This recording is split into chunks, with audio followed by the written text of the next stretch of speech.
Sup guys, Beyond here, I hope you're all doing great. Today I'm finally back in World of Warcraft with a new video. We're taking a look at the Arcane Mage. I wanted to start out with a little bit of an overview from Shadowlands, transitioning into Dragonflight with the Arcane Mage. I think in general it's very similar. We have all the tools that we had in Dragonflight, plus a little bit, in Shadowlands, plus a little bit of new stuff. The biggest change maybe is that Arcane's power is gone and it's replaced by Arcane Surge. Otherwise, you just get like all the stuff you had in Shadowlands, Arcane Harmony, Radiant Spark here down in the talent tree. The one thing I'll say about the Arcane talents in specific is that you basically don't have any variety here. You're gonna play basically the same build every single dungeon, but the things you're actually getting in there is definitely fun, and the spec plays well with this build, so there's no major complaints here. Let's talk a little bit about how it performs in Mythic Plus. The burst profile, or the damage profile rather, is very burst heavy, just as it has been in the past with Arcane. This means that you're basically going to do a lot of damage in a short window, and then you'll be largely useless for a little while before you have your burst window again. Now, because we have like shifting power in the mage class tree here, for example, we do get some CDR on those spells, and we can transition from burst to burst pretty quickly now, which I really like. The one thing about Arcane that you probably already know if you're watching this video is that the setup is crazy long. So that is the one thing. If you're just like walking into a pack, it can take up to like 15 seconds for you to actually do your damage. So if the pack dies instantly, as it usually does in the low Mythic Plus key, then you are going to be very ineffective obviously, and you're going to feel pretty terrible about it. In that sense, Arcane is definitely not ideal for the Mythic Plus setting, especially not on low keys. I do think you need a coordinated group or a higher key or a tank that knows how to pull around your CDs. If that's true, then you can definitely do some major damage. Another thing to note about the Arcane Mythic Plus profile is that you don't really have that great of an uncapped AoE profile compared to other casters. You can do some amazing uncapped AoE burst with mainly Arcane Echo if you set up your burst window right. Which we'll talk about later. When we're talking about raw tuning here for Arcane, which we'll go into in some time here on these dummies, I think it looks very good. The other mage specs are definitely not great right now in Mythic Plus, I don't think, and they also got nerfed for some reason. So from just a mage perspective, Arcane is definitely the best performing spec in Mythic Plus right now, I think. However, casters in general are definitely not great right now. So among the casters, I think Arcane is maybe the best one, or maybe like top 3 with Demolock, etc. But since the casters in general are quite low, I think you're still gonna end up losing out to most melee specs in the game, which kinda sucks. However, if you play around it, if you pull around it, I think Arcane definitely has the potential to be the best caster in Dragonflight Season 1.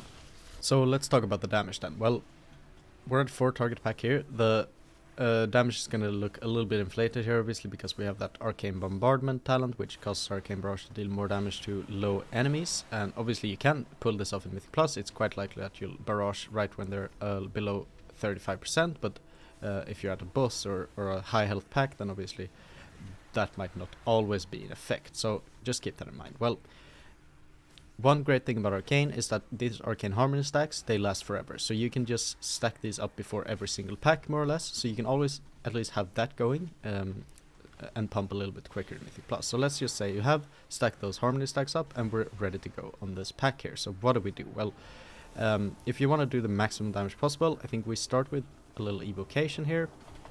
We're going into Spark, 3 blasts, into a Surge, Tempest, and then we're just gonna get some missiles going here. Sadly, we didn't really have we didn't get all the clear casting stacks we could have had, but you can see here that the damage is quite crazy. The one thing to keep in mind is that you always want those Harmony stacks before the next burst. So shit, that was not great.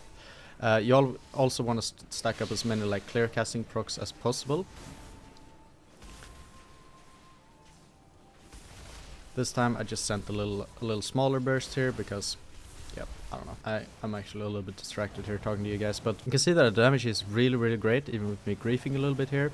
Obviously it does take a lot of setup, and we do have that like 100% increased damage here all the time, so you can cut this Arcane Barrage damage in half more or less, but still, We'd probably be sitting at like 150k right now or something like that. So what do I think about Arcane in Dragonflight Season 1? Well, we have quite a few positives.